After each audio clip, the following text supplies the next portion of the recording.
Assalamualaikum warahmatullahi wabarakatuh.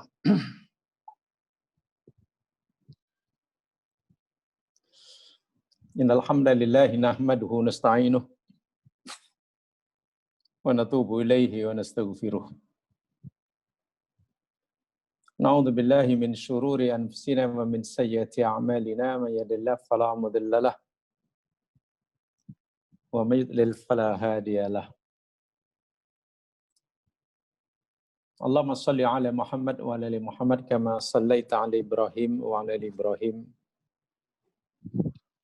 wa barik ala Muhammad wa ala ali Muhammad kama barakta ala Ibrahim wa ala Ibrahim fil alamin innaka Hamidum Majid. Wa qalu subhanaka la ilma lana illa ma 'allamtana innaka antal alimul hakim. Rabbi shrah li sadri wa yassir li amri wahlul 'uqdatam min lisani yafqahu qawli amma ba'd. Para pendengar yang dirahmati Allah sekalian, mudah-mudahan sentiasa dirahmati dan diberkati oleh Allah Subhanahu wa taala dimanapun Anda berada. Hari ini kita akan teruskan siri tadabbur kita surah Yunus. Sambungan daripada apa yang kita pelajari pada minggu lepas, yakni surah Yunus ayat yang ke-37 dan 38.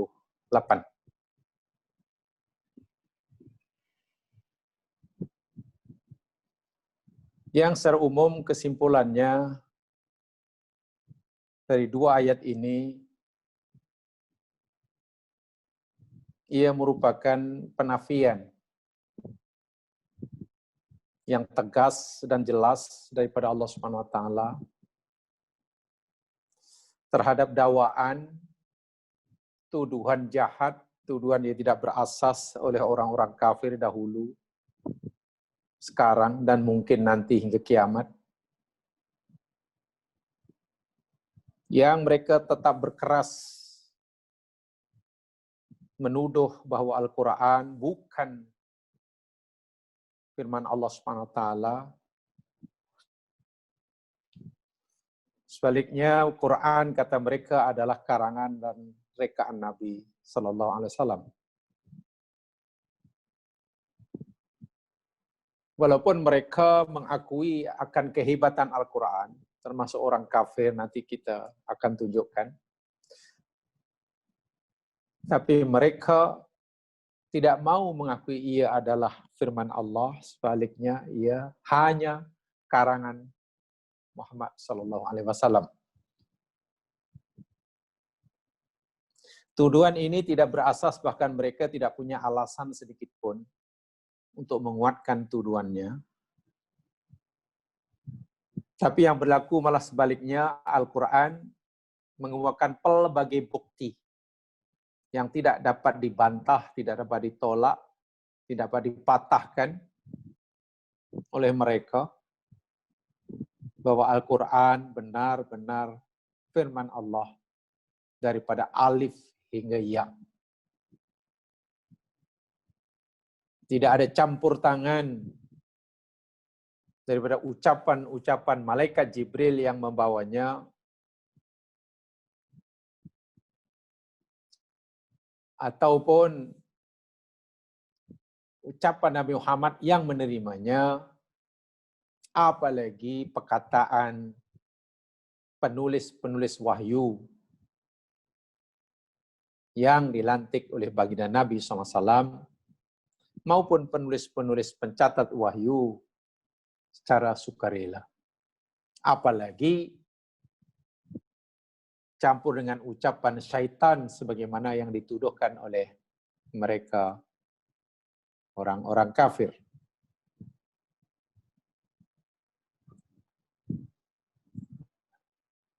Dalam siri yang lepas saya telah jelaskan, saya tunjukkan bahwa Quran, alasan pertama, bahwa Quran yakni bukan karangan Nabi, bukan rekaan Nabi, tapi 100% datang daripada Allah. Itu yang pertama. Yakni wa makana hadzal Qur'an ayuftara min dunillah. Itu telah jelas-jelaskan. Hari ini saya ingin menyambung bukti kedua yang Quran sebutkan dalam ayat 37, yakni walakin tasdiqal ladzi baina yaday.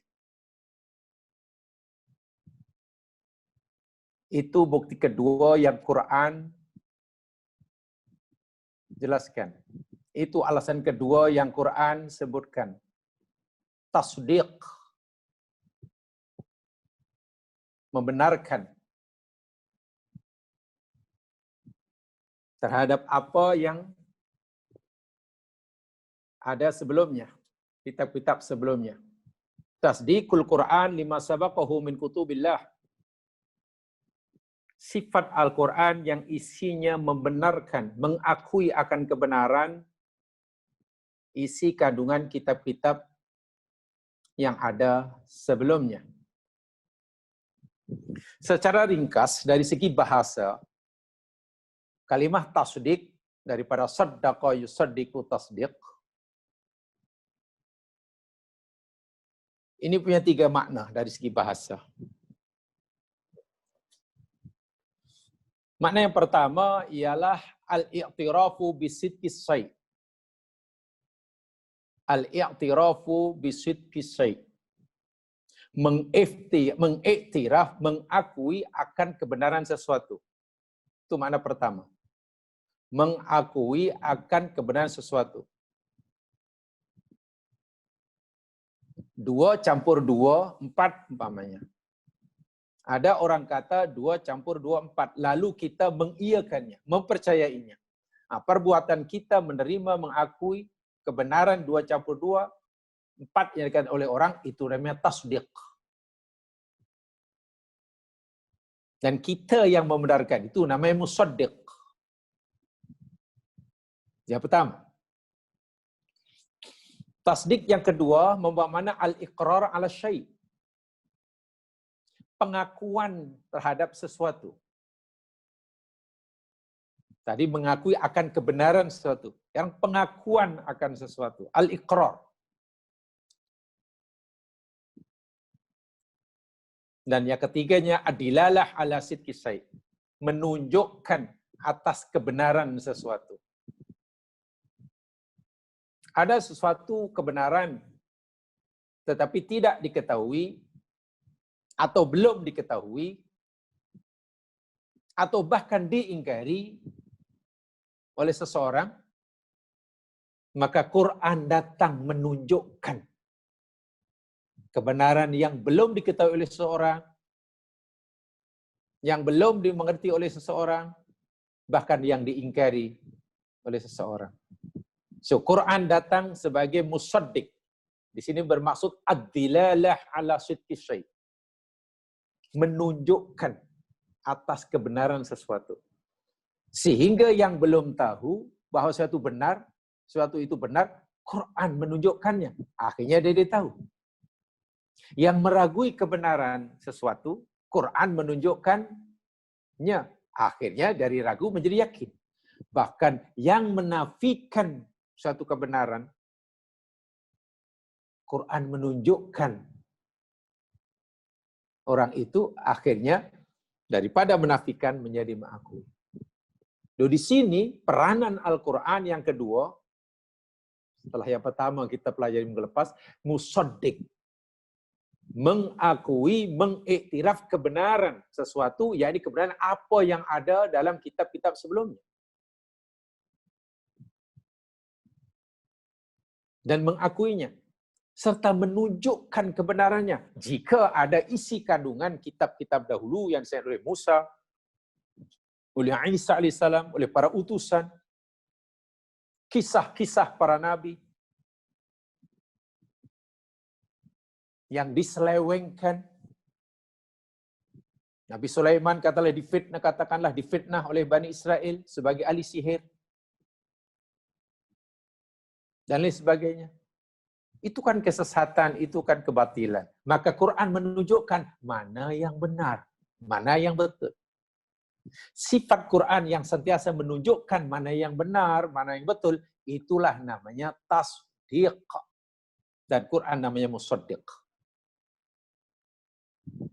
Ini sifat yang kedua tuh, tasdiqan. Sebagai pembenar, yang membenarkan alladzi baina yadai. Baik, apa penjelasannya?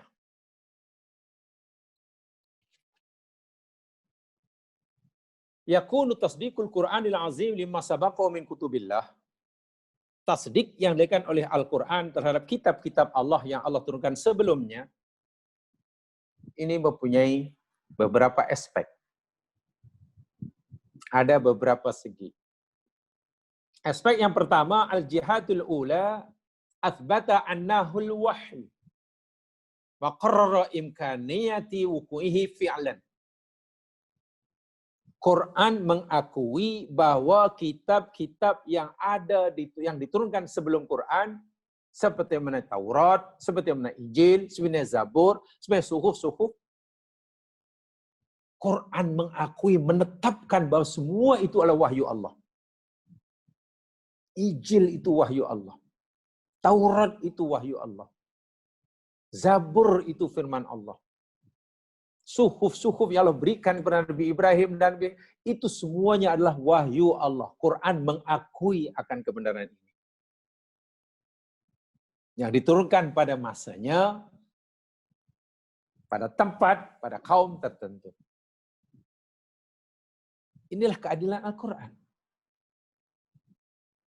Dan ini dinyatakan oleh Allah Subhanahu wa taala di dalam surah An-Nisa ayat 163. Dalam surah An-Nisa ayat 163.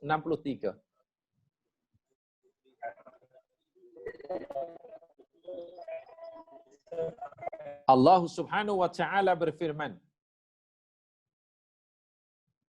Inna auhayna ilaika kama auhayna ila Nuh wan nabiyyina min ba'di. Inna sunya kami, kata Allah, auhayna, kami telah memberi wahyu, ilaika, kepadamu.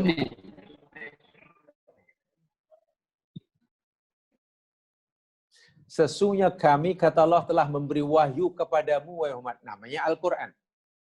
Sebagaimana kami telah memberikan wahyu kepada Nuh, kepada nabi-nabi selepas Nuh. Inilah makna pertama. Quran membenarkan, maknanya Quran mengakui kebenaran apa yang diterima oleh para nabi sebelum Nabi Muhammad SAW. Ajaran yang sifat oleh mereka pada umatnya, itu adalah wahyu. Benar adanya. Wahyu, benar adanya. Itu yang pertama.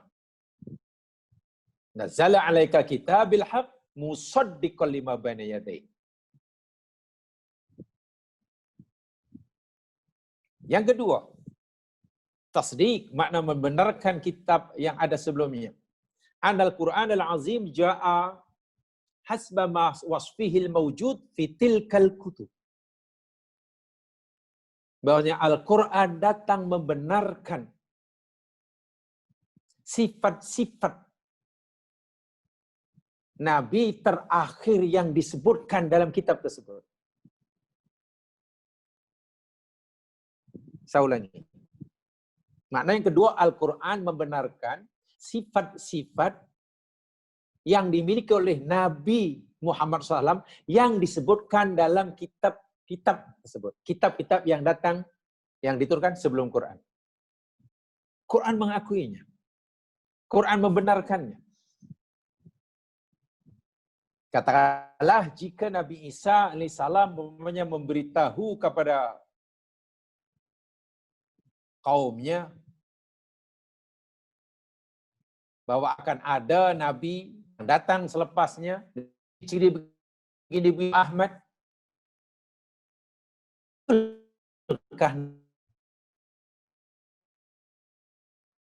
betulkah berita Quran membenarkannya? Jadi jika kitab-kitab sebelum Al-Quran menceritakan, memberitahukan akan sifat, ajaran, sifat Nabi yang Nabi Muhammad SAW, ajaran dibawa oleh Nabi SAW, tugas dibawa oleh Nabi SAW, Quran membenarkannya. Quran akan kata, ya semua itu betul belaka, benar belaka. Lihat umpamanya firman Allah Subhanahu wa taala dalam surah As-Saff ayat 6. Ini aspek kedua, tasdik yang diberikan oleh Al-Quran. Surah As-Saff ayat yang ke-6. A'udzubillahi minasyaitonir rajim. Wa idh qala Isa bin Maryam ya bani Israil inni Rasulullah ilaikum. Ingatlah, ceritakan wahai Muhammad, tuturkan wahai Muhammad, beritahukan wahai Muhammad kepada kaum kamu, khasnya ahli kitab. Ketika Isa wahai Israel. Nabi belum lahir, Nabi tidak ada waktu itu, Nabi belum lahir, tidak berada di tengah-tengah mereka. Tapi Nabi cerita apa yang pernah disampaikan oleh Isa kepada kaumnya. Nabi Isa pernah kata begini kepada kaumnya yang hidup pada masa itu. Wahai Bani Israel, ini Rasulullahi ilaikum. Sesungguhnya aku adalah utusan Allah kepada kamu. Betulkah Isa kata begitu? Betul. Quran membenarkannya. Betulkah apa yang didakwa oleh Isa bahwa dia utusan Allah? Betul. Quran membetulkannya. Musaddiq. Apa kerja Nabi Isa? Musaddiqal lima baina yadayya minat Taurat.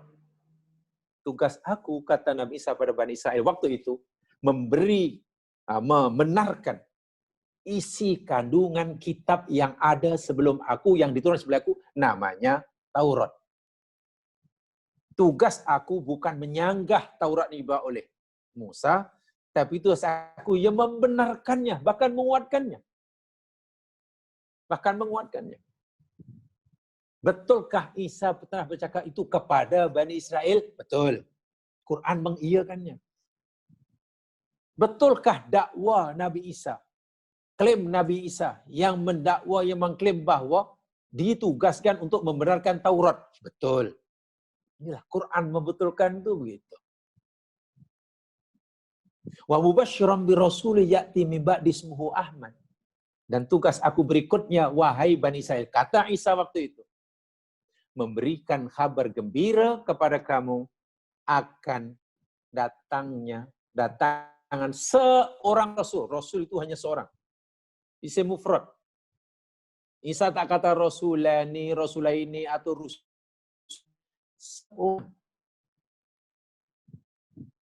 Yang datang selepas aku, min ba'di.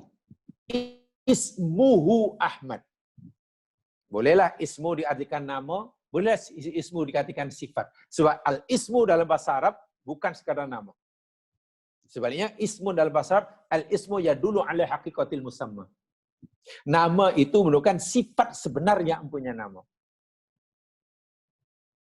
Jadi katalah kalau Allah Subhanahu wa taala punya nama, katalah Ar-Rahman, memang benar. Sifat sebenar Allah adalah Rahman, bukan sekadar nama. Jadi Nabi Isa kata, namanya atau sifat sebenarnya, atau orang itu punya sifat yang sama dengan namanya. Ahmad. Yang sangat terpuji. Isa telah memberitahu bahwa selepasnya nanti ada lagi seorang Rasul saja yang Allah akan utuskan. Bukan dua, bukan tiga. Betulkah Nabi Musa telah beritahu kepada itu? Betul, Quran membenarkannya. Betulkah yang disampaikan oleh Isa itu pada kaumnya? Betul. Dan sekarang terbukti. Falamma ja'ahum bil bayinat qalu hadza sihrun mubin. Tapi terkala Rasul yang diberitahukan oleh Isa telah tiba, telah datang, mereka kaum Nabi Isa kemudian hari mendustakannya, bahkan mengatakan ini sihir yang nyata. Ini aspek yang kedua.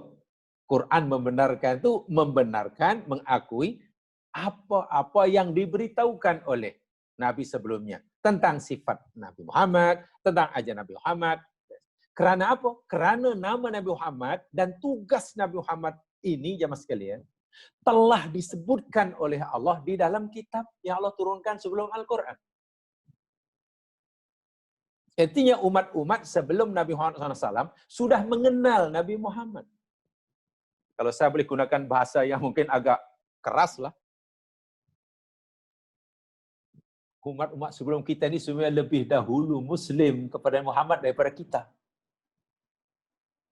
Sudah tahu, bahkan ada mereka yang percaya.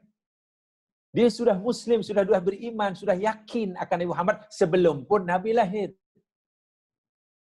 Kita beriman pada Nabi Muhammad selepas baginda lahir, bahkan selepas baginda wafat. Karena nama itu teraskan. Dan Quran membenarkan. Ya, kalau bahasa mudahnya lah, dengan Al-Quran, Nabi boleh kata, ya, apa yang aku sampaikan, firman Allah yang aku sampaikan ini, yang berceritakan tentang bahwasanya nama aku, tugas aku, sifat aku, semuanya telah diceritakan oleh nabi-nabi sebelum aku kepada kaumnya, itu benar adanya. Artinya jika umat-umat dahulu yang sempat hidup, atau orang-orang yang mengikuti ajaran Nabi sebelum Muhammad, yang sempat hidup pada zaman Nabi Muhammad, kemudian mengikuti ajaran Nabi Muhammad, ini bukan bermakna meninggalkan agama mereka. Bahkan mengikuti agama mereka, karena agama mereka menyuruh nanti bila Nabi terakhir telah tiba, Allah telah putuskan, kamu mesti ikut dia. Itu ajaran dalam kitab mereka. Itu, ya sekarang Alhamdulillah. Kalau ada orang Kristian katalah yang asalnya pengikut Nabi Isa, contohlah Salman Al-Farisi.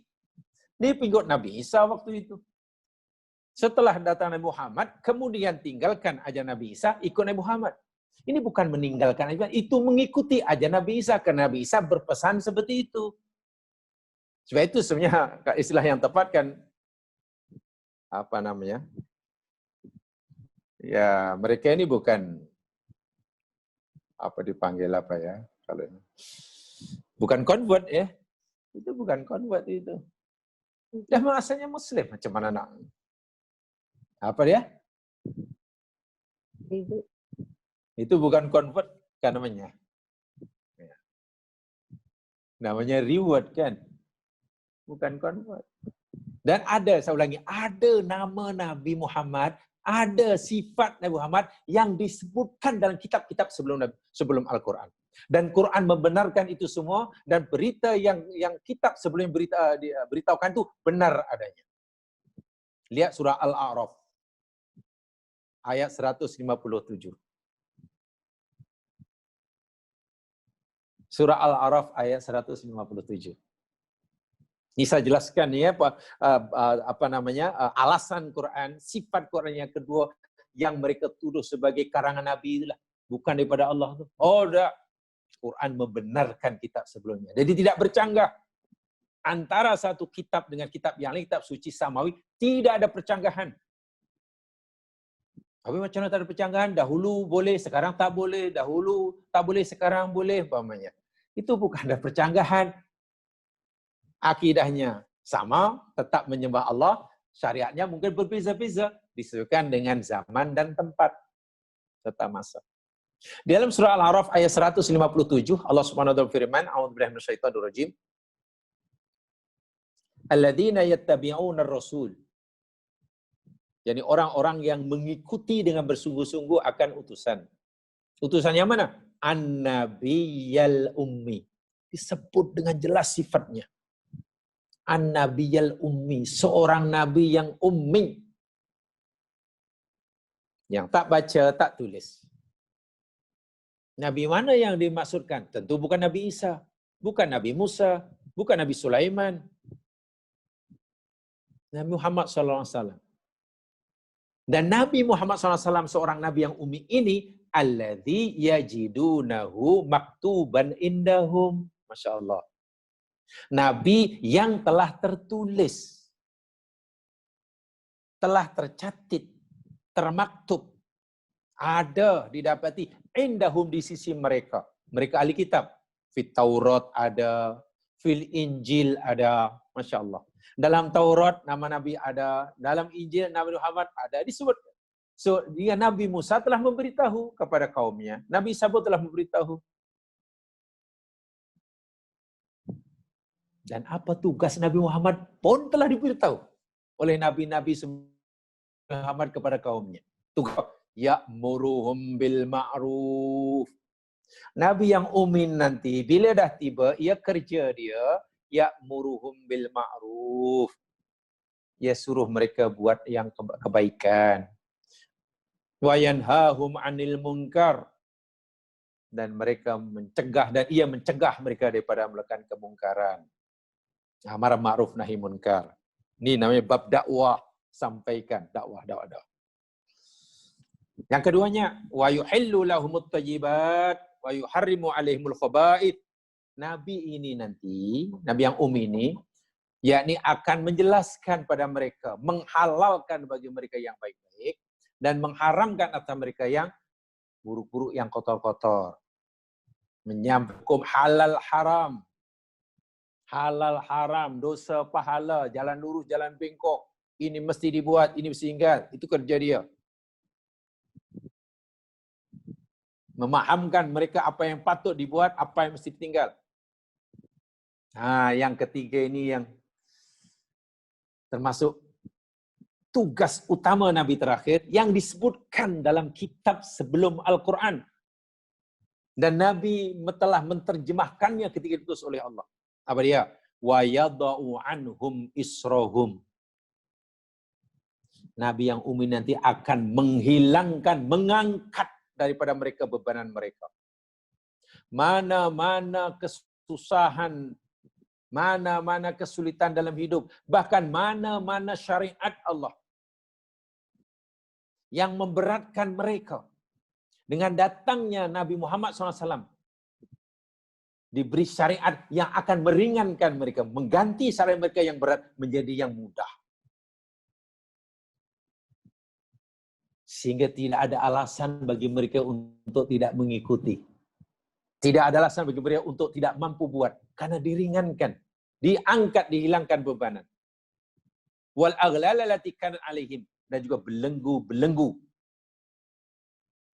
yang ada di atas mereka, yang membelenggu mereka. So, tugas Nabi yang terakhir ini yakni taisir, memudahkan. Adamul haraj, tidak ada kesusahan. Agama yang dibawa oleh Nabi yakni agama yang mudah dan memudahkan, memberi kemudahan.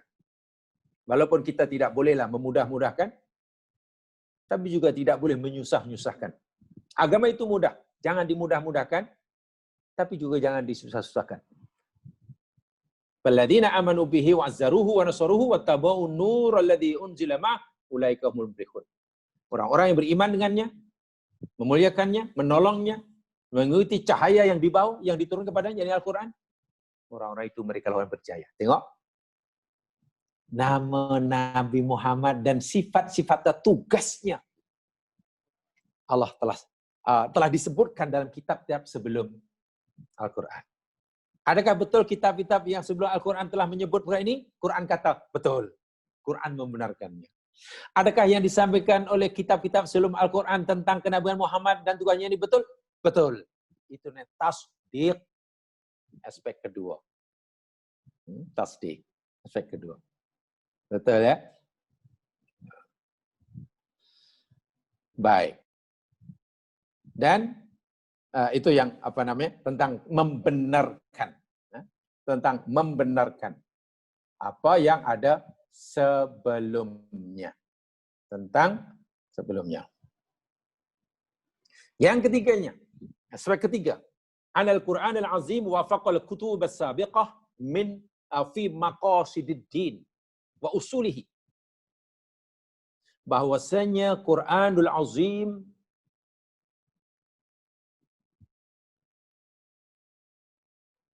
bersesuaian. Isi kandungannya bersesuaian dengan isi kandungan kitab-kitab yang ada sebelumnya. Muwafaqah, sesuai. Fi maqasididdin, dalam masalah-masalah yang berkaitan dengan maqasid agama, tujuan beragama. Wa usulihi, dan dasar-dasar agama. Jika dasar agama yang dibawa oleh setiap nabi sebelum Nabi Muhammad yang tertuang dalam kitab-kitab mereka, yakni mengesahkan Allah, tauhidillah, maka Quran yang dibawa oleh Nabi pun dasar agama, inti agamanya tauhidillah. Sama, di sini muwafaqah.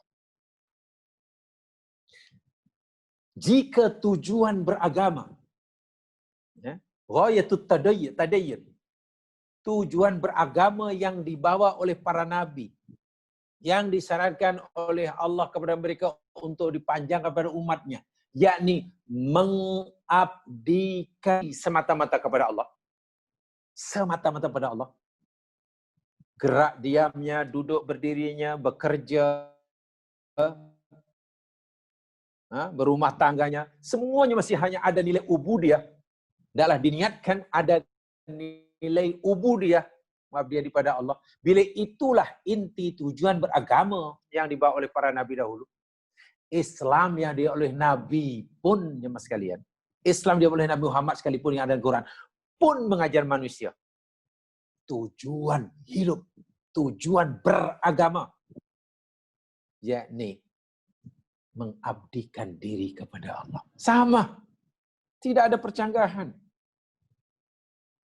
Jadi benarkan, tidak bercanggah sama sekali. Wallati takhtalifu biikhtilafi syar'i wa risalat. Kalaupun ada perbezaan, yakni perbezaan daripada segi syariatnya, cara melakukan peribadatan. Bukan tujuan ibadahnya. Tujuan ibadahnya sama. Orang dahulu sholat, orang dahulu itu, orang dahulu itu, semuanya lah melakukan perintah yang Nabi perintahkan. Tujuannya menjadi hamba abdi hanya pada Allah. Umat Nabi Muhammad pun disuruh itu juga, suruh sholat, suruh puasa sini. Pun tujuannya mengabdikan diri pada Allah. Hanya cara melakukan ibadah jadi berbeza. Bagaimana sholat orang dahulu dengan sholat orang sekarang tak sama. Bagaimana orang dahulu, umat dahulu disuruh Allah untuk berkorban, bagaimana kita disuruh berkorban? Tidak sama. Jika bisa jadi sedikit-sedikit cara, dan itu sesuai dengan kehendak Allah. Untuk umat yang hidupnya 5.000 tahun, 3.000 tahun dahulu, macam inilah kurban yang sesuai. Solat yang sesuai. Untuk orang akhir zaman, ini yang sesuai. Itu 100%. Bergantung kepada masyi Allah kehendaknya dan kebijaksanaannya. Kebijaksanaannya. Tapi intinya, dari segi dasar agama, daripada tujuan beragama, adalah sama. Adalah sama. Adapun kalau ada perbezaan dari segi cara pelaksanaannya. Atau dari segi syariahnya. Caranya. Baik, itu ya, apa namanya? Tasdik. Ya, tasdik. Nah, sekarang ciri yang ketiga. Alasan yang ketiga, ciri Quran yang ketiga yang mereka tuduh sebagai karangan Nabi Muhammad ini. Quran kata bukan. Quran itu firman aku, kata Allah. Dan aku turunkan Al-Quran ini ada tugas, ada peranannya, ada tujuannya. Apa tujuannya, ada tugasnya?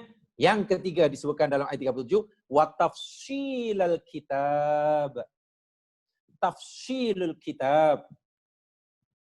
Menjelaskan, menguraikan, menerangkan, memberi pencerahan tentang isi Alkitab. Menjelaskan bayanul ahkam, menceritakan tentang hukum hakam, tentang halal dan haram. Bayanan syafian kafian haqqan. Satu penjelasan yang sempurna, yang mencukupi, terang, jelas, dan benar. La miryata fih, yang tiada keraguan sedikit pun. Tafsil, menjelaskan. Sebab itulah Jika ada maklumat-maklumat yang mereka ragukan tentang Nabi Isa. Betul ke Nabi Isa ini? Mereka kata Nabi Isa ini anak Tuhan, anak Allah, yang diutus diturunkan oleh Allah sebagai bapanya untuk dikorbankan bagi menebus dosa warisan seluruh umat manusia daripada dosa Adam. Tapi betul ke begitu? Keyakinan itu betul ke? Kemudian mereka bunuh, mereka betul ke Nabi Isa ini disalib, mati disalib? Mereka sendiri pun tidak yakin, jangan-jangan bukan Isa yang kita salib. Quran ceritakan.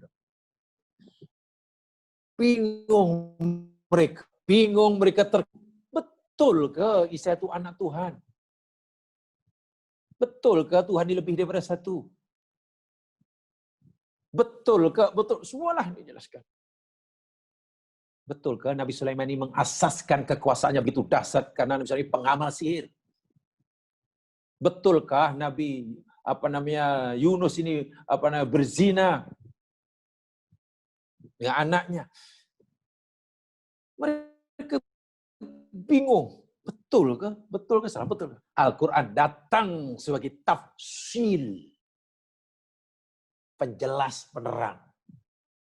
Jemaah sekalian, Nabi Sulaiman difitnah oleh Allah Subhanahu wa taala, oleh kaumnya sendiri. Semenjak kewafatan baginda Sulaiman. Yakni Nabi Sulaiman ini mereka tuduh sebagai penguasa hebat. Karena mereka tidak mengakui sebagai nabi, Sulaiman tidak diutus mereka, kebanyakan Yahudi, Bani Israel, kebanyakan Israel tidak mengakui Sulaiman dan Daud bapanya sebagai nabi, hanya sebagai raja. Saya itu dipanggil King David, King Solomon. Bahkan di Jerusalem itu apa saja, ada satu museum, bahkan ada hotel pun King David. Museum King itu bahkan ada patung dia. Dianggap sebagai raja penguasa. Betulkah dakwaan mereka itu? Lebih jahat lagi, mereka raja yang berkuasa kerana mereka ini mengasaskan kekuasaan berdasarkan sihir. Nah, siapa yang membela, yang membersihkan nama Nabi Daud, nama Nabi Sulaiman, yang membersihkan nama Nabi Musa, yang difitnah oleh kaumnya sendiri. Ribuan tahun Nabi Sulaiman difitnah dan namanya tercemar di kalangan pengikutnya dan umat selepas kewafatan Sulaiman. Siapa yang membela? Siapa yang memberi pencerahan yang sebenar-benarnya? Membela Nabi Sulaiman daripada terus difitnah, menceritakan, menjelaskan yang sebenarnya siapa Sulaiman. Al-Quran. Al-Quran datang menjelaskannya. Menjelaskan apa yang mereka masih terkeliru, bahkan membersihkan para nabi yang difitnah ini daripada fitnah jahat mereka. Lihat sekadar contoh jemaah sekalian, lihat dalam Al-Quran. Lihat firman Allah Subhanahu wa taala dalam surah Al-Baqarah.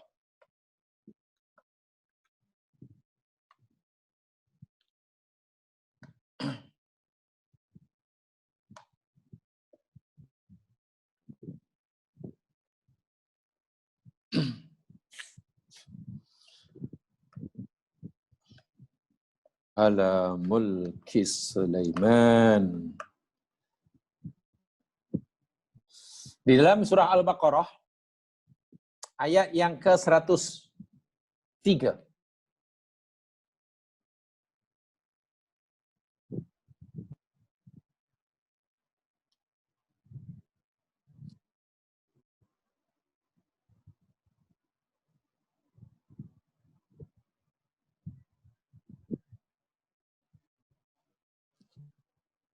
Ringkas saja. Ingat, Nabi Sulaiman difitnah. Nabi Sulaiman mereka tidak akui sebagai nabi. Tapi mereka yakini sebagai malik, raja, king. Sebagai king. Itu dah salah dah. keduanya, mereka tuduh Nabi Sulaiman begitu berkuasa ini karena mengasaskan kekuasaannya, tata kerajaannya dengan menggunakan sihir. Dan fitnah ini berlarutan bertahun-tahun lamanya sepeninggalan Nabi Sulaiman. Tak ada siapa yang membersihkan diri Nabi Sulaiman. Barulah fitnah ini dapat dihilangkan, dilenyapkan. Pribadi Nabi Sulaiman terbela setelah turunnya Al-Quran. Karena Quran menjelaskan siapa Sulaiman sebenarnya. Betulkah Sulaiman itu pengasas-pengamal sihir? Tengok, dengan turunnya ayat ini. Wattaba'u ma tatlu syayatinu ala mulki Sulaiman. Wa ma kafara Sulaiman. Walakinna syayatina kafaru yu'allimuna an-nasa sihr. Wa ma unzila 'alal malakain bibabahar ila akhir ayat. Ringkas kata, ayat ini memberitahu. Mereka Bani Israel mengikuti bisikan setan. Dia lebih mempercayai kepada apa yang dibisikkan oleh syaitan. Bahwa syaitan membisikkan pada mereka untuk mereka percaya bahwa Sulaiman ini pengamal sihir sehingga kekuasaannya bertahan begitu lama, kuat, hebat, menguasai pelbagai makhluk, menguasai pelbagai bahasa. Mereka percaya itu karena bisikan setan, ahli sihir. Wattabu ala umatat masyayatin ala mulki Sulaiman. Mereka yang mengikuti apa yang dibacakan oleh setan terhadap Sulaiman. Wa maka Sulaiman, Sulaiman tidak kufur. Sulaiman itu nabiku, kata Allah. Dia utusanku. Mustahil ia melakukan kekufuran. Pengakhir. Walakin asyayatin kafaru. Tapi setanlah yang kufur. Yu'allimuna nasa sihra. Setanlah yang mengajar sihir. Baik. Ya, kesimpulan ayat ini, saya tidak mentafsirkan ayat, saya hanya beri, ini salah satu, Quran itu penerang sesuatu yang masih samar-samar, menjelaskan sesuatu yang mereka masih bingung, betul ke tak betul, iya ke iya, iya ke tidak, iya ke tidak. Bahkan membersihkan pribadi seorang nabi yang difitnah. Bayangkan, ratusan tahun, bahkan ribuan tahun Nabi Sulaiman difitnah. Hingga Nabi Sulaiman telah wafat. Pemikiran jahat Bani Israil hanya Yahudi kepada Sulaiman ini masih melekat. Mungkin hingga hari ini. Ada siapa yang membelanya? Baru Al-Quran datang. Membelanya, membebaskan, membersihkan Nabi Sulaiman. Itu contoh kecil saja. Dan banyak lagi dalam Al-Quran. Dan banyak lagi belajar dalam Al-Quran. Itu namanya tafsil. Menerangkan. Di samping Al-Quran juga menjelaskan isi kandungnya sendiri. Baca ayat ini tidak jelas, diterangkan dalam ayat yang lain. Nah, yang baca, mungkin yang pernah belajar ilmu tafsir, kan ada namanya tafsir ayat bil ayat, namanya tafsir bil maktur. Ayat ini begini. Ayat itu begitu. Cemana ayat ini maksudnya? Oh, dijelaskan dalam ayat yang lain. Quran sendiri menjelaskannya. Karena ayat ini masih bersifat umum, ini saya kode ini. Jadi antara satu ayat yang ada dalam satu surah itu dengan ayat yang lain dalam surah yang lain itu saling menjelaskan antara satu dengan yang lainnya. Saling menjelaskan. Tafsil. Itu makna yang mudah kita pahami. Tapi dalam konteks tuduhan orang-orang kafir, karena ayat ini untuk menafikan tuduhan orang kafir, dalam konteks tuduhan orang kafir, Al-Quran itu rekaan Nabi Muhammad bukan daripada Allah, konteksnya ini saya jelaskan tadi. Bukan hanya menjelaskan ayat ini menjelaskan ayat yang lain, tapi memberi penerangan yang sejelasnya, pencerahan yang secerah-cerahnya bagi kekalutan cara berpikir mereka, kekeliruan mereka tentang sendi-sendi agama yang dibawa oleh Nabi. Betulkah Isa ini anak Allah untuk dikorbankan? Kan mereka bingung sebetulnya.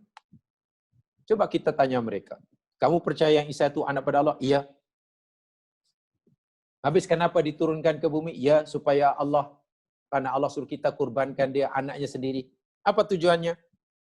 Ya, supaya dosa-dosa kita, dosa warisan daripada turun nenek moyang Adam AS terhapuskan. Bila kita percaya bahwa Isa itu anak pada Allah, yang datang ke bumi utus Allah untuk dikorbankan, maka dosa kita, dosa warisan yang kita terima daripada Adam akan terhapuskan. Betulkah begitu? Mungkin mereka kata, betul. Tapi coba tanya. Kalau iya betul, apa pendapat kamu tentang orang Isa sebagaimana keyakinan kamu? Apa pendapat, menurut pendapat kamu, orang yang berjaya membunuh Isa, yang kamu yakin sebagai anak Allah untuk menebus dosa itu, apa hukumnya? Nanti di akhirat orang yang berjaya membunuh Isa ini masuk surgakah atau masuk neraka? Coba tanya mereka begitu. Mungkin mereka kata, ya masuk neraka. Dia membunuh Isa anak Tuhan masuk neraka. Jangankan membunuh anak Tuhan. Menganiaya kucing pun boleh masuk neraka. Ini kan pula anak Tuhan dibunuhnya. Mungkin mereka jawab gitu. Nah, kita boleh jawab balik.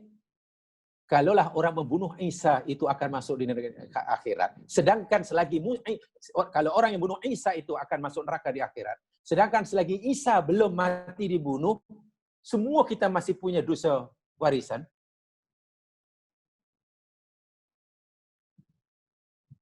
Sepatutnya orang yang berjaya bunuh Isa itu masuk surga. Karena dengan sebab perbuatannya boleh membebaskan semua orang daripada dosa warisan. Apa pendapat kamu? Tanya pada mereka. Baik orang Nasrani, apa pendapat kamu? Jika katalah Allah memberitahu pada kamu, wahai manusia sekalian, mempunyai dosa warisan daripada Adam, dan dosa kamu tidak akan aku ampunkan. Hanya dengan salah satu cara saja aku mengampunkan dosa kamu, dengan sifat Rahman Rahimku, aku utuskan anak kesayanganku ke muka bumi untuk membunuh.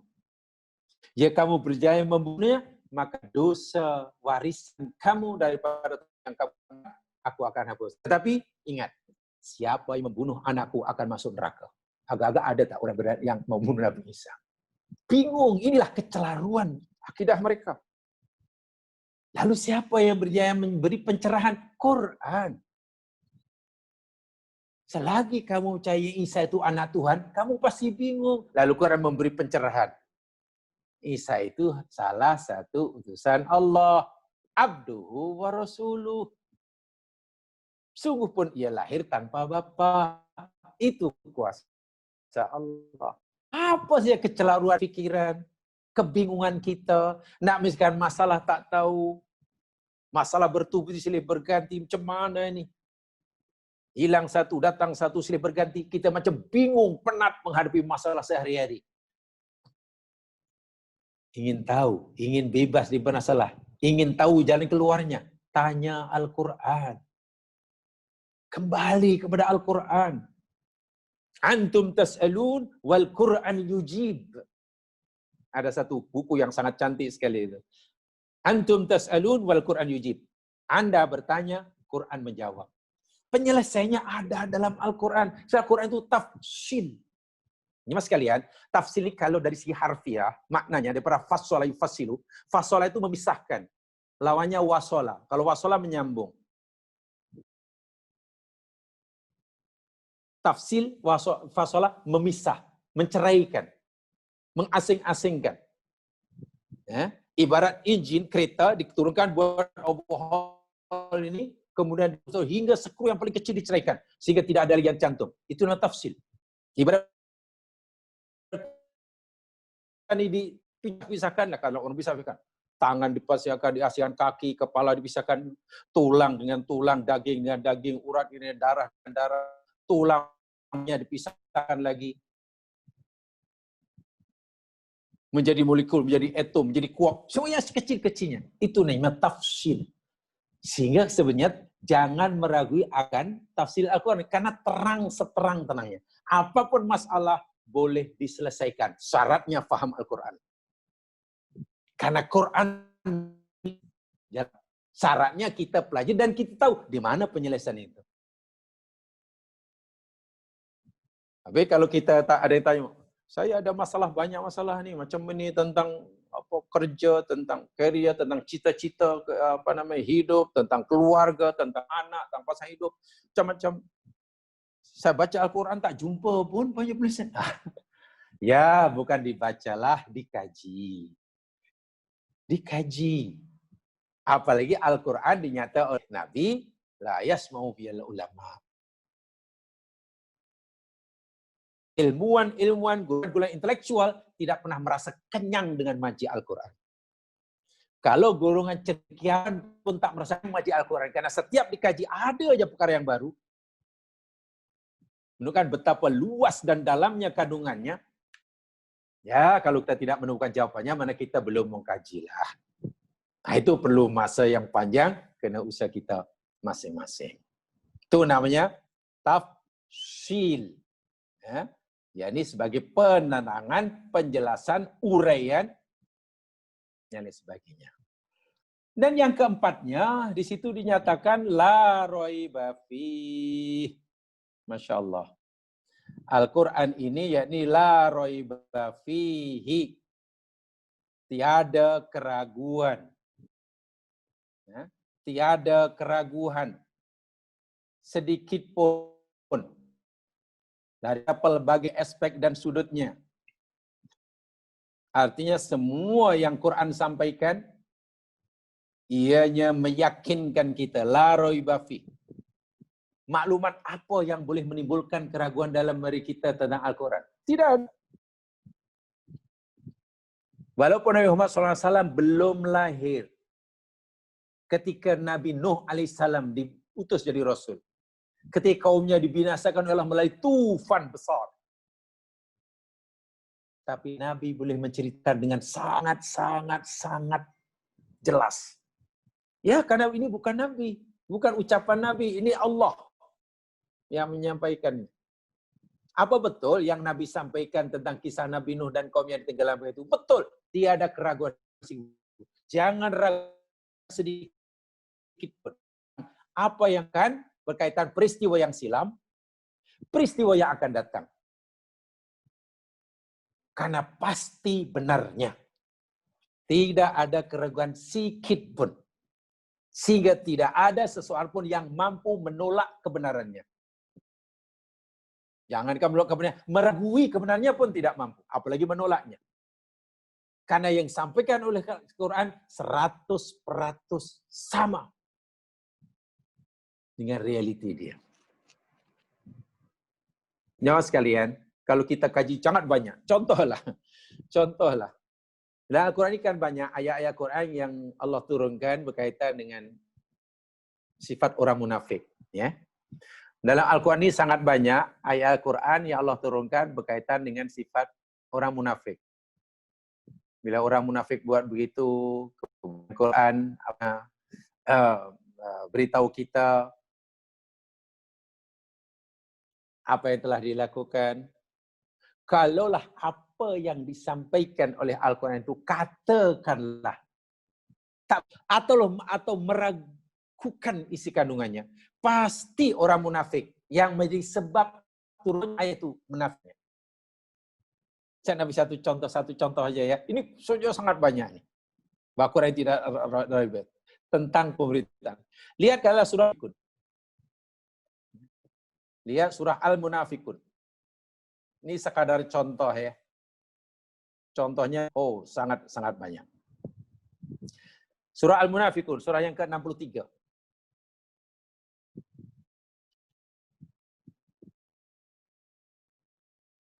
Ayat ini Allah turunkan, yakni kepada tokoh munafik.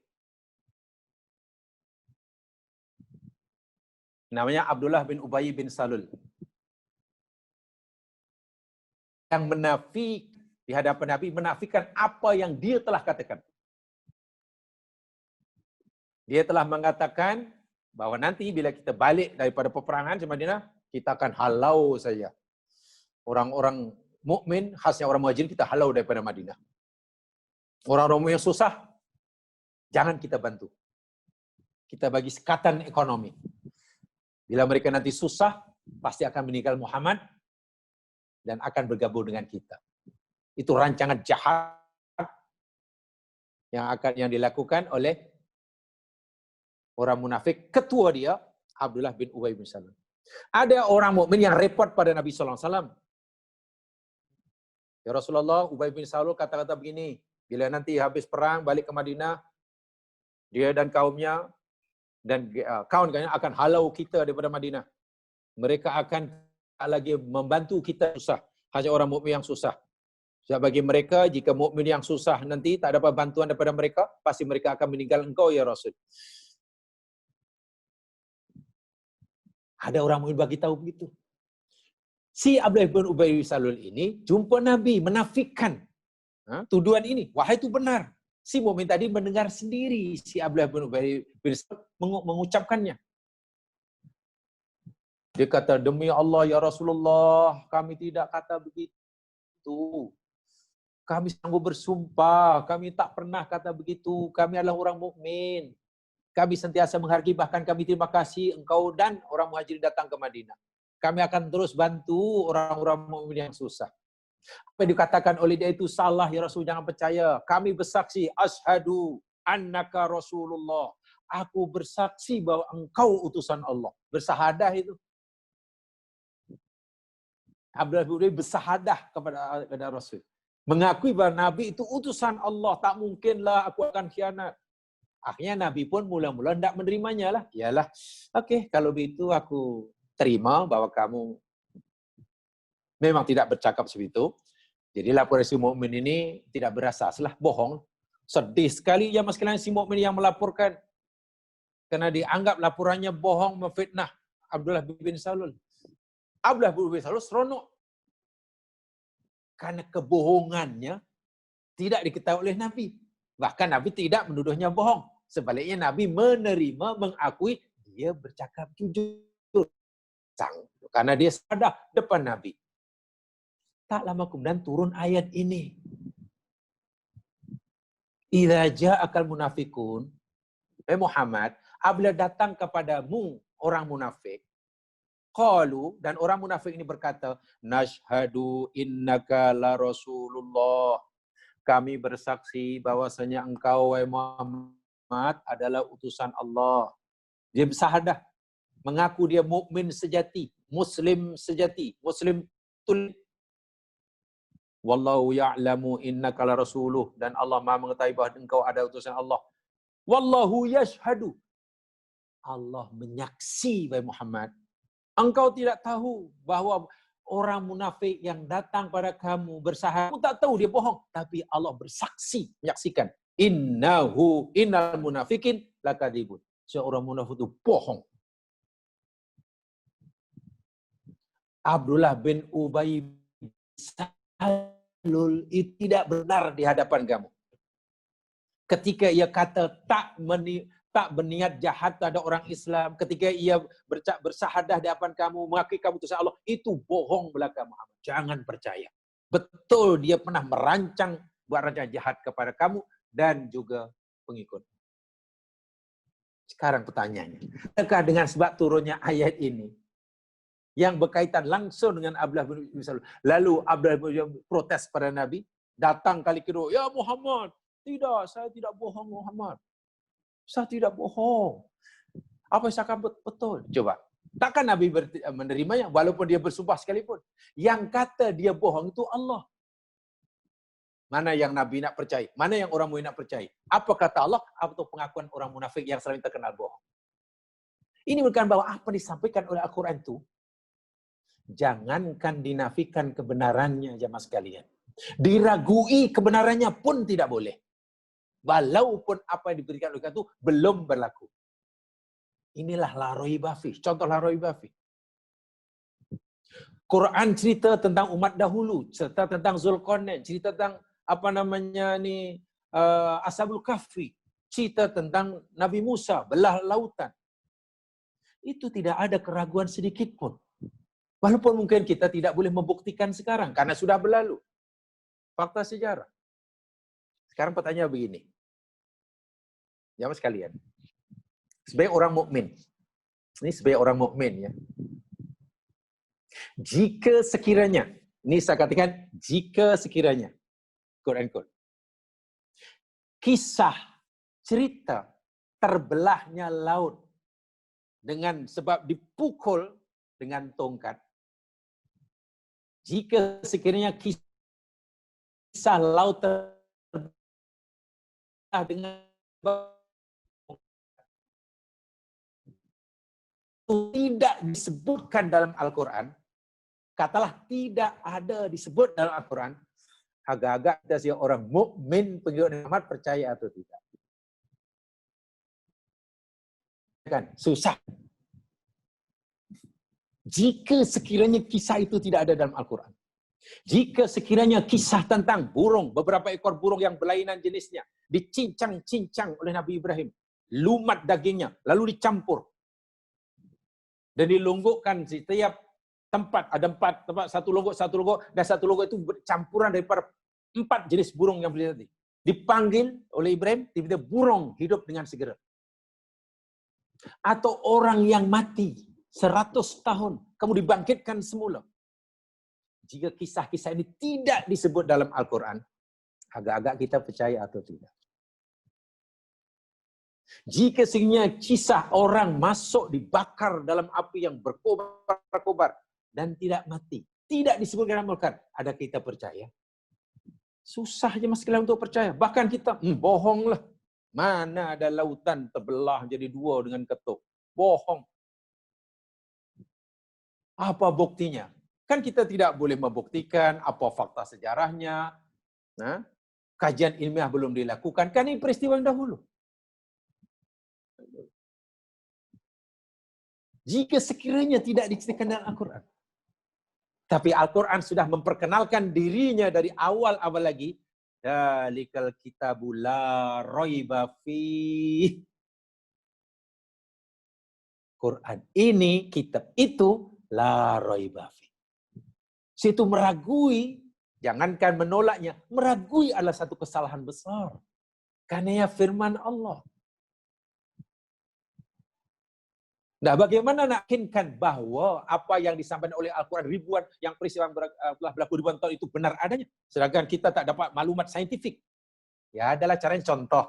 Benda yang telah berlaku, lalu disampaikan oleh Nabi Muhammad SAW, dan benar adanya, saksinya ada. Tempoh hari pernah saya katakan. Nabi lahir selepas berlaku peristiwa gajah, perang gajah yang hendak merusak Ka'bah. Sehingga tahun itu disebut terkenal sebagai Amul Fil, tahun gajah. Nabi belum lahir ketika tentera gajah datang ke Makkah, roboh nak rusak Ka'bah. Nabi belum lahir. Riwayat berbeza-beza, yang pasti beberapa bulan setelah itu baru Nabi dilahirkan. Jika Nabi lahir pada saat peristiwa itu pun Nabi tentu tak ingat, kan berbi. Ini kan pula Nabi lahir selepas peristiwa itu. Umur Nabi 1 tahun, 2 tahun, 10 tahun. Dan masa kanak-kanak Nabi tidak sekolah. Tidak seperti yang diajar. Kerjanya susah, anak yatim pindah randah pengasuhnya. Tak baca, tak tulis. Tiba-tiba umur 40 tahun dilantik jadi Nabi. Boleh cerita pula. Alam taro kaifa fa'ala rabbuka bi ashabil fil. Alam yaj'al kaidahum fi tadlil. Warsala alaihim tayran ababil. Tarmihim bihijaratin min sijil. Faja'alhum ka'asfin ma'kul. Yang menceritakan tentang peristiwa gajah itu. Coba, siapa di antara orang Arab waktu yang ragui kebenaran yang disiarkan oleh Nabi? Tidak ada. Karena saksi banyak. Ramai orang-orang Quraisy termasuk orang kafir yang menyaksikan peristiwa itu masih hidup ketika ayat itu turun. Karena mungkin ketika peristiwa itu berlaku, orang ini umurnya sudah 15 tahun umpamanya. Dan alam taruh disampaikan oleh Nabi, umurnya baru 55 tahun masih hidup. Ada yang umurnya 20 tahun mungkin saya itu. Oh iya. Pasti orang kafir akan fikir, di mana Muhammad boleh tahu nih? Siapa yang memberitahu? Wahai Abu Talib, ada engkau cerita? Oh tidak, aku tak cerita. Abu Lahab kau cerita ke? Tak, aku tak cerita siapapun. Engkau ni Abu Jahal kau? Tak, aku tak pernah cerita pada Muhammad. Kita muhajir ummi. Tak tahu dari mana boleh cerita. Dan cerita yang dikatakan oleh Nabi dalam alam tara itu lebih hingga bagaimana keadaan tentera gajah selepas gagal menyerang Kaabah dihantam oleh burung. Ka'asfin ma'kul. Dengan bahasa pemilihan kosakata yang sangat cermat. Saksi yang hidup.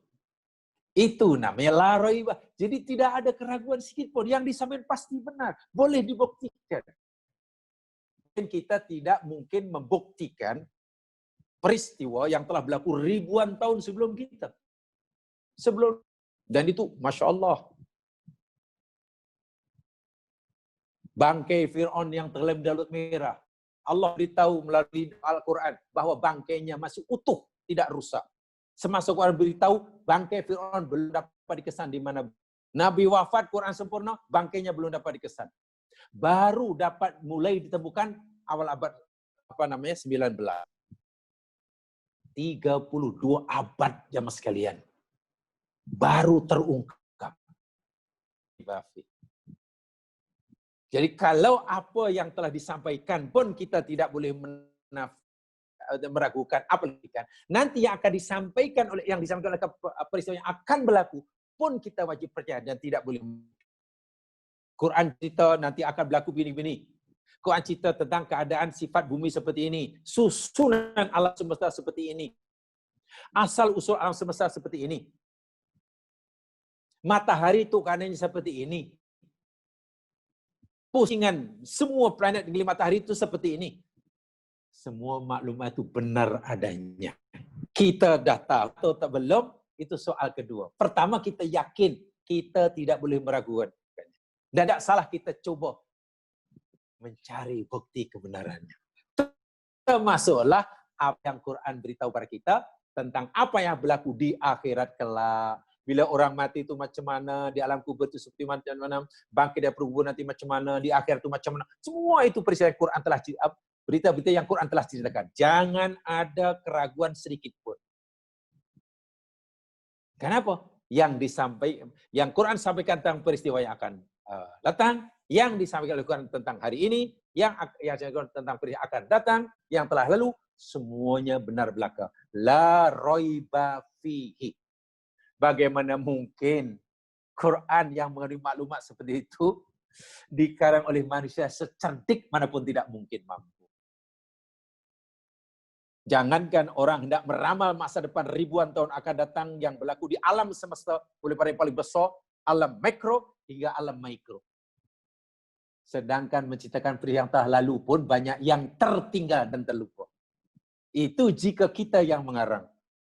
Secerdas, sekuat manapun memori seseorang, pasti bila disuruh menceritakan peristiwa yang telah berlalu, katalah serangan Jepun ke tanah Melayu umpamanya. Tak mungkin menceritakan daripada alif hingga ya sedetail yang tidak ada yang tertinggal. Karena ada yang tidak diketahui. Itu peristiwa yang akan berlaku. Bagaimana hendak meramal peristiwa yang akan berlaku ribuan tahun yang lalu. Lagilah tidak mungkin. Yang boleh melakukan itu Allah. Itu bukti, itu hujah yang bukan Al-Quran. Quran bukan karena Nabi, tapi dia firman Allah. Sebab itu isinya la raiba fihi. Dan yang terakhir, Quran nyatakan di dalam surah Yunus ayat ke-37 ini, apa Quran kata? Yakni dia kata, mir rabbil alamin, daripada Tuhan semesta alam ditutupnya. Tentunya dari Tuhan semesta alam. Dari benar-benar diturunkan oleh Allah Subhanahu wa taala, bukan karangan Nabi Muhammad sallallahu alaihi wasallam. Dan ini telah diakui sebenarnya jamaskan oleh orang kafir pada zaman Nabi Muhammad masih hidup nih. Orang-orang kafir yang beria-ia sangat hendak menafikan pun sebenarnya tidak mampu menafikannya. Bahkan pernah sempat orang kafir, tokoh kafir mengakui kebenaran ini. Bahwa Quran datang daripada Allah Subhanahu wa taala. Tapi mereka tetap degil, karena mereka degil, mereka dicabar oleh Allah, melalui ayat-ayat cabaran yang telah saya sampaikan minggu lepas. Termasuklah ayat ke-38 itu cabaran pada mereka. Buatlah satu surat. Baik, begini. Jamaah sekalian, di dalam kitab Ar-Risalah, kitab Ar-Risalah ini karangan Imam Syafi'i ya, termasuk kitab yang ya luar biasa. Di samping Al-Um, Imam Syafi'i mengarang kitab Ar-Risalah yang Masya Allah, isi kandungannya luar biasa.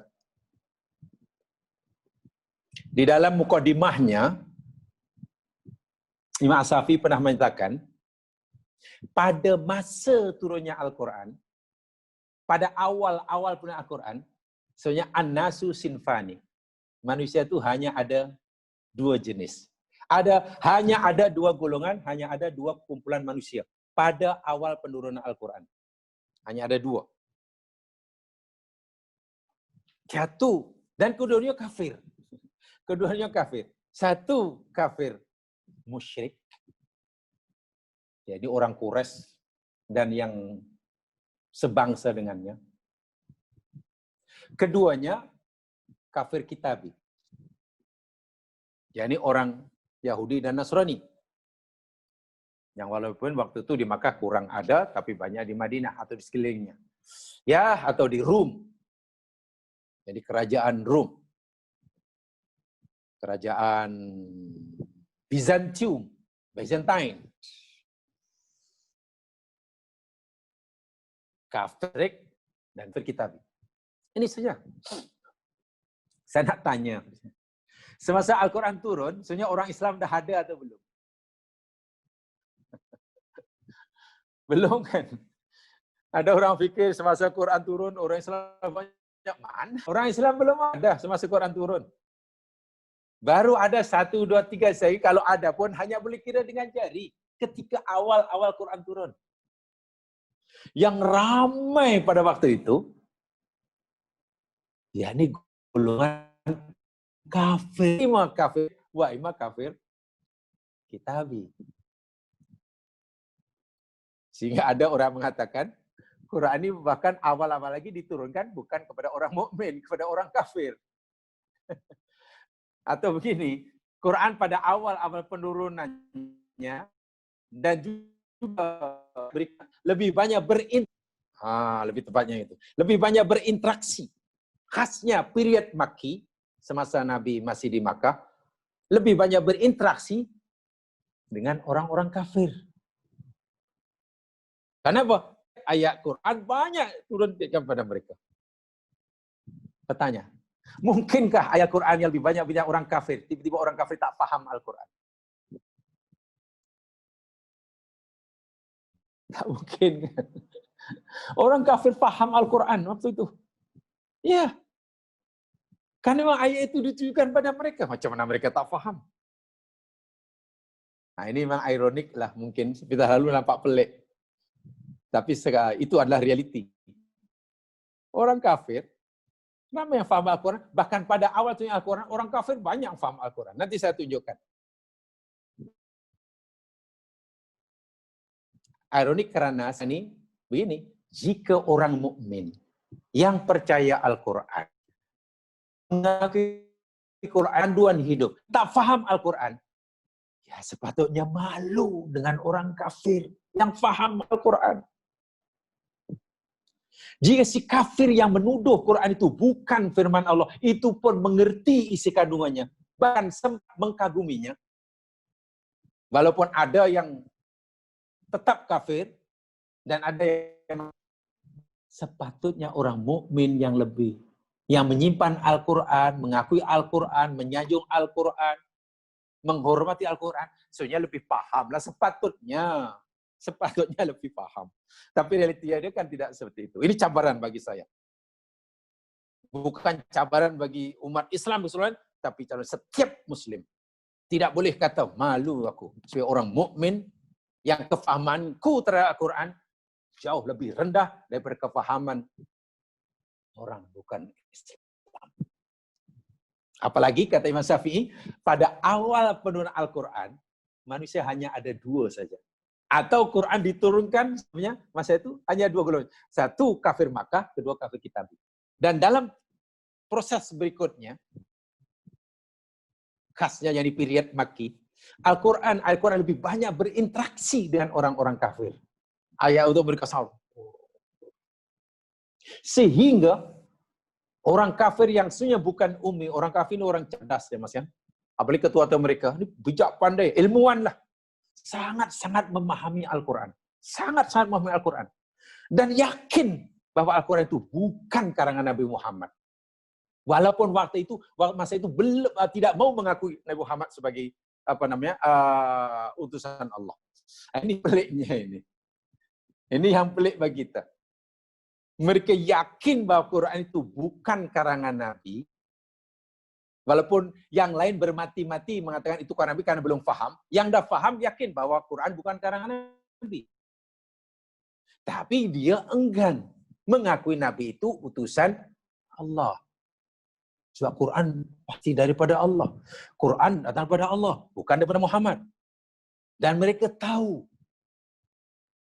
Mereka tahu itu buktinya. Karena mereka faham, mereka mengkaji. Malangnya mereka tidak mau menerima Nabi Muhammad sebagai Islam. Itu ada alasan lain. Yang masih menuduh Quran itu karangan Nabi, itu karena tidak faham. Yang faham mengakuinya. Yang faham telah mengakuinya.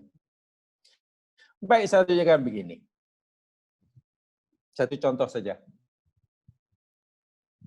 Oh, sempat ya. Oh, tak sempat lagi. Kalau tak sempat apa? Saya ringkaskan aja. Saya ringkaskan. Salah seorang ketua Quraisy, namanya waktu itu yang paling terkenal sekali, ya, namanya Walid bin Mughirah. Walid bin Mughirah ini ayah pada Khalid bin Walid. Dia seorang cendekiawan, dia seorang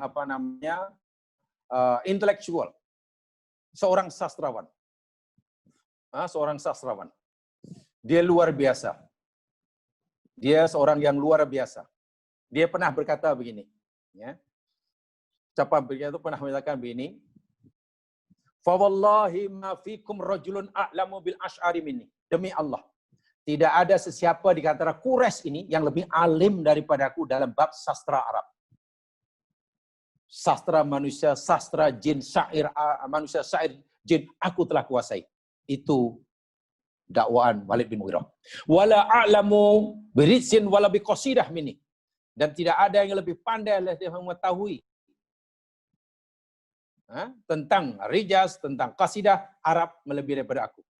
Wala as'ari wala bi as'ari jin, dan tidak ada yang lebih faham tentang syair-syair dan sastra jin melebihi dari pengetahuan aku.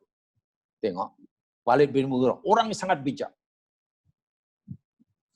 Setelah dia disuruh oleh Abu Jahal untuk kaji Al-Quran, kan dia yang paling paham bahasa Arab, paling paham sastra Arab.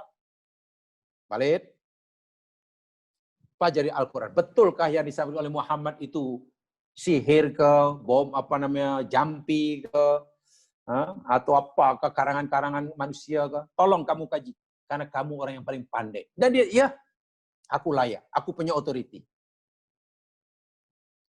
untuk mengkajinya.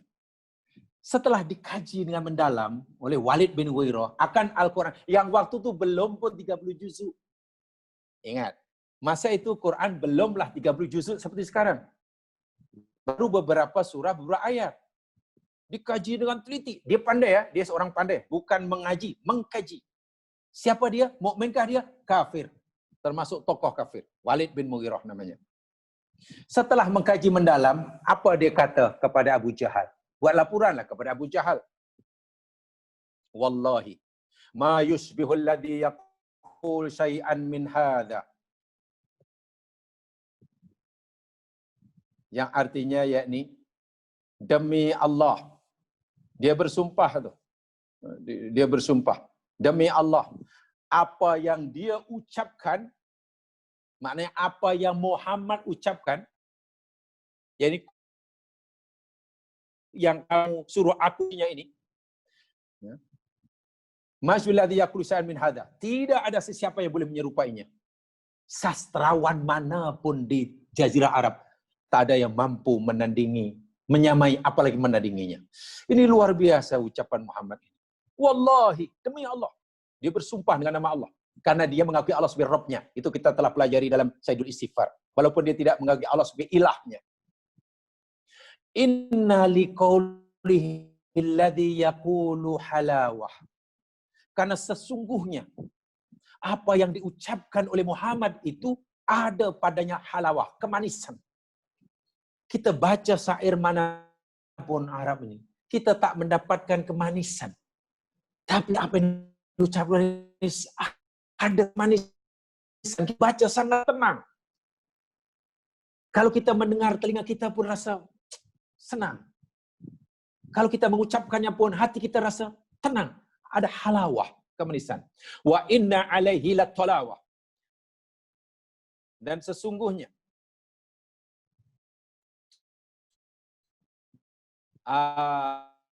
ada talawah itu kenikmatan. Baik, ucapan yang diterima oleh jiwa.